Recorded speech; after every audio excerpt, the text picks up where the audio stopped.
Bismillahirrahmanirrahim. Assalamualaikum warahmatullahi wabarakatuh. Saya Ilhami Ramadan dari jurusan Manajemen Pendidikan Islam UIN Imam Bonjol Padang. Di sini saya akan mempresentasikan tentang implementasi kebijakan pendidikan. Baik. Yang pertama yaitu tentang definisi implementasi kebijakan pendidikan, yaitu implementasi kebijakan pendidikan adalah keseluruhan tindakan yang dilakukan baik itu dari individu maupun kelompok dan pemerintah atau swasta untuk menjalankan suatu kebijakan yang telah dibuat sebelumnya yang berguna untuk mencapai tujuan dari pendidikan. Yang kedua yaitu tentang tahap-tahap kebijakan. Yang pertama yaitu tahap kebijakan perumusan masalah, yaitu dimana kita menganalisis keadaan atau kondisi tertentu yang menimbulkan suatu masalah dan merumuskan beberapa alternatif kebijakan yang dapat memecahkan masalah tersebut. Yang kedua yaitu peramalan, di mana alternatif kebijakan yang telah dibuat kemudian diprediksi mengenai konsekuensi jika diterapkan di masa yang akan datang. Yang ketiga itu tahap rekomendasi kebijakan, yaitu memberikan informasi yang berkaitan dengan kelemahan dan kelebihan dari alternatif kebijakan yang telah dibuat. Yang keempat yaitu monitoring kebijakan, di mana dalam tahap ini berada di tengah-tengah pelaksanaan kebijakan, yaitu untuk mengetahui kendala-kendala dalam pelaksanaan kebijakan.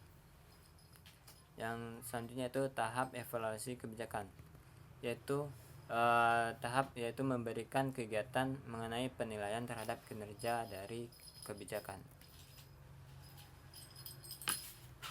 Selanjutnya itu tentang pendekatan yang digunakan dalam proses implementasi kebijakan pendidikan, yaitu yang pertama tentang pendekatan struktural, yaitu di mana pendekatan ini berdasarkan struktur, harus sesuai dengan struktur, yaitu tahapan dan tingkatannya. Yang kedua yaitu pendekatan prosedur dan manajerial, di mana pendekatan ini tidak bersifat struktur tetapi sesuai dengan prosedur yang relevan. Yang ketiga itu pendekatan perilaku, di mana dalam pendekatan perilaku ini manusia sebagai pelaksana dari seluruh kegiatan implementasi kebijakan.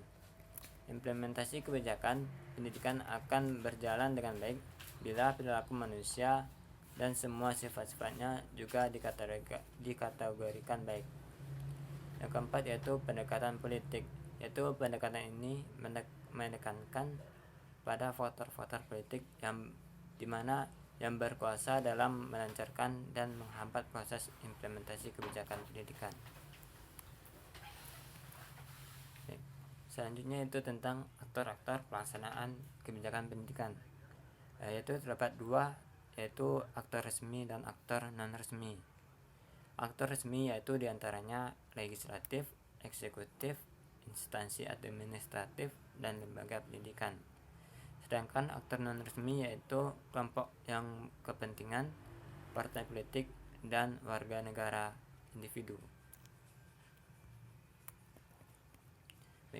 Jenis-jenis kebijakan pendidikan yaitu substantif polis, prosedur polis, distribusi polis, material polis, dan regulatory dan juga redistributif polis. Itu selanjutnya itu tentang analisis kebijakan pendidikan,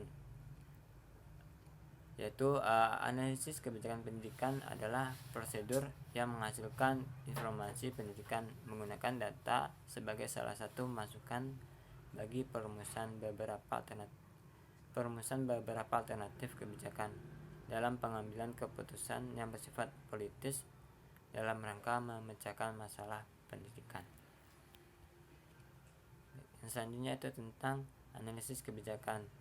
Di sini terdapat tiga, yaitu kebijakan pendidikan dasar, kebijakan pendidikan kejuruan, dan kebijakan pendidikan perguruan tinggi. Kebijakan perguruan dasar yaitu tentang menanamkan sikap budi pekerti kepada peserta didik. Sedangkan kebijakan pendidikan kejuruan yaitu memberikan keahlian kepada peserta didik untuk dapat dimanfaatkan dalam masyarakat.